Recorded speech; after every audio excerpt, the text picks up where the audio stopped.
2024 अभी से ही पॉलिटिक्स में लोकसभा के हत्थे चढ़ता हुआ नजर आ रहा है, क्योंकि हर एक पार्टी लोकसभा की तैयारी में जुट चुकी है।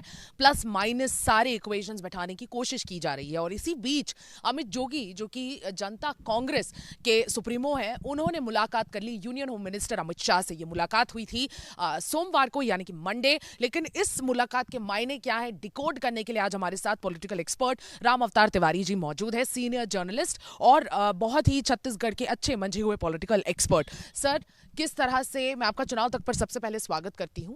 आपको क्या लगता है, दो अमित, जैसे कि आपने मुझे कहा अभी ये शूट शुरू करने से पहले कि दो अमित के मिलने के मायने क्या हैं, आपने भी एक ऐसा लेख लिखा है, कहीं ना कहीं आपको क्या लग रहा है, ये अमित शाह जी ने जो टाइम दिया, वो अगर वो किसी को टाइम देते हैं तो ये माना जाता है कि अमित जोगी अब ज्वाइन करने के फिराक में है भारतीय जनता पार्टी, और कहीं ना कहीं अमित शाह जी ने टाइम दे दिया, मतलब इसके इंडिकेशंस भी काफी स्ट्रांग हो गए कि हो सकता है आने वाले दिनों में या 2-3 दिनों में अनाउंस हो जाए कि अमित जोगी बीजेपी ज्वाइन कर लिया। क्या इसका फायदा भारतीय जनता पार्टी को होगा? सबसे बड़ा सवाल। देखिए, पहली बात यह है कि अमित शाह ने मिलने की अनुमति दी। बड़े बड़े भाजपा के नेताओं को तो अनुमति मिल नहीं पाती है। फिर अमित जोगी की मुलाकात किस मायने में, किस उद्देश्य से हुई है? पहले तौर पर यह बताया जा सकता है कि शिष्टाचार मुलाकात है प्रदेश में भाजपा की जीत के बाद। ठीक है, इसको कांग्रेस भाजपा का बी टीम कहती रही है, चाहे वह अजीत जोगी के जिंदा रहते समय या अजीत जोगी के निधन के बाद अमित के नेतृत्व में जो चुनाव लड़ा गया उसमें भी ये कहा गया कि भाजपा की बी टीम है। और ये भी आरोप लगे कि अमित जोगी को अमित शाह के निर्देश पर सुरक्षा मिली, हेलीकॉप्टर मिले, संसाधन मिले। ये आरोप कांग्रेस ने लगाया भी। अब इसके बाद ये भी आरोप थे कि भाजपा के कहने पर या भाजपा के इशारों पर कुछ सीटों पर उम्मीदवार जोगी कांग्रेस ने उतारा। ऐसे में इस मुलाकात को एक तरह से भविष्य में लोकसभा चुनाव जो होंगे उसकी मायने तलाशने की कोशिश हो रही है। अब इसमें क्या क्या संभावनाएं हो सकती है? जिन कोरबा चांपा जांजगीर सीटों में भाजपा को कमज़ोर बताया जाता है, वहां पर अगर अमित जोगी आते हैं तो राहत भरी मिल सकती है, ऐसे आकलन लगाए जा रहे हैं। उसके कारण ये है कि मारवाही और कुछ अन्य सीट हैं, उन सीटों में अजीत जोगी का प्रभाव रहा है। आदिवासी वर्ग की सीट है और अनुसूचित जनजाति की।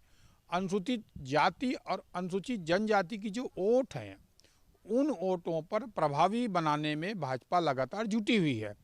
शायद इसीलिए उन्होंने मुख्यमंत्री भी आदिवासी वर्ग का बनाया है, क्योंकि सरगुजा में बम्पर बहुमत है। लंबे समय से भाजपा आदिवासियों के बीच काम तो कर रही है पर वोटों में तब्दील नहीं कर पा रही है। तो इन समीकरणों को तलाशने की कोशिश हो रही होगी कि कहीं ना कहीं भाजपा आदिवासी वर्ग को और साथ ले।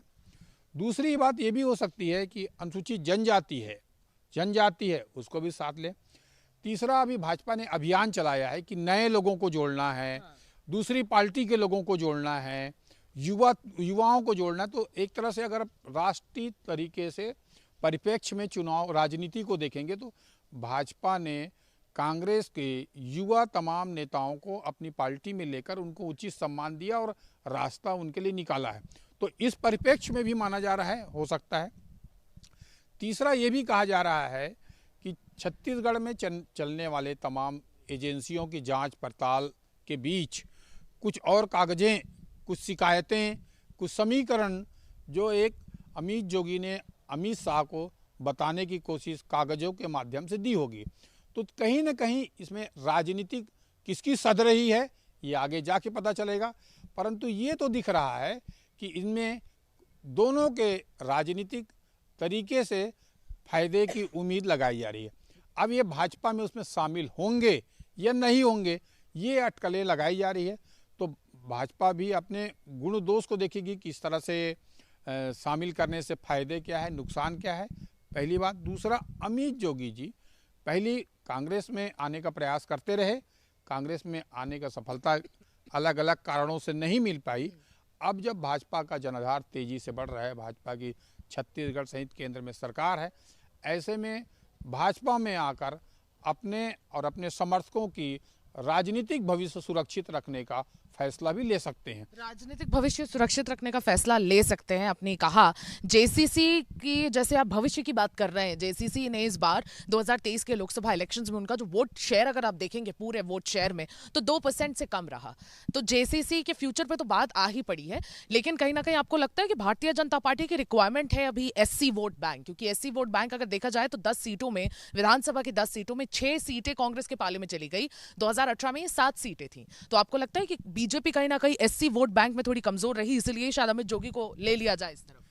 एससी सीटों पर जोगी परिवार का प्रभाव रहा है, उन सीटों पर कैसे प्रभावी तरीके से निपटा जा सके, जनाधार बढ़ाया सके, ये एक क्रम हो सकता है, गठबंधन हो सकता है, वो उम्मीदवार भी हो सकते हैं भाजपा के। तो कई अभी आकलन लगा रहे हैं। दूसरी बात ये बोल रहा हूँ कि अगर छत्तीसगढ़ में मिले हैं भाजपा को 25 लाख वोट ज़्यादा, उनमें ये कहा जा रहा है उन वोटों में जो अन्य पार्टी थे, बसपा, जोगी कांग्रेस या और पार्टियां थे, उन वो वोट शिफ्ट हुए भाजपा में। तो इन वोटों के शिफ्ट कराने में एक भूमिका भी रही है या नहीं रही है, या उसका फायदा हुआ है। तो कहीं न कहीं पर राजनीतिक तरीके से आकलन अगर करेंगे तो ये समझ आता है कि जोगी दोनों अमित कुछ न कुछ तो करीब होंगे, हैं या हो सकते हैं और ज़्यादा। कौन सी लोकसभा सीट पर वो लड़ सकते हैं? जैसा कि आपने कहा मारवाही जांजगीर चांपा वाला जो बेल्ट है वो वहां पर एससी वोट बहुत ज्यादा है और वहीं पर बीजेपी कमजोर चल रही है। तो क्या हो सकता है कोरबा लोकसभा कॉन्स्टिट्यूएंसी लड़ाया जा सके उनको? देखिए, कोरबा लड़ सकते हैं। हाँ। इसके अलावा बिलासपुर लोकसभा है, वहाँ पे उनका प्रभाव है। हाँ। और बिलासपुर क्षेत्र में जो जितना मजबूत होना चाहिए भाजपा को नहीं हो पाया है। हाँ। तो भाजपा को आगामी रणनीति के अनुसार मजबूती के लिए वो उम्मीदवार वहाँ भी हो सकते हैं। तो ये भाजपा संगठन को तय करना है और केंद्रीय नेतृत्व को तय करना है, मगर संभावनाओं की तलाश उन सीटों में कोरबा, चांपा जांजगीर, बस्तर, बिलासपुर, इन जगहों में हो सकती है। इन जगहों में फायदा लेने की कोशिश हो रही होगी। तो आपको लग रहा है दोनों अमित कहीं ना कहीं अपना फायदा देखने की कोशिश कर रहे हैं? मुलाकातें जो होती है राजनीति में वो फायदे समीकरण के अनुसार होते हैं। अब इसको किसको फायदा हो रहा है और कितना मिठास बन पाता है, ये आगामी समय देखने को मिलेगा।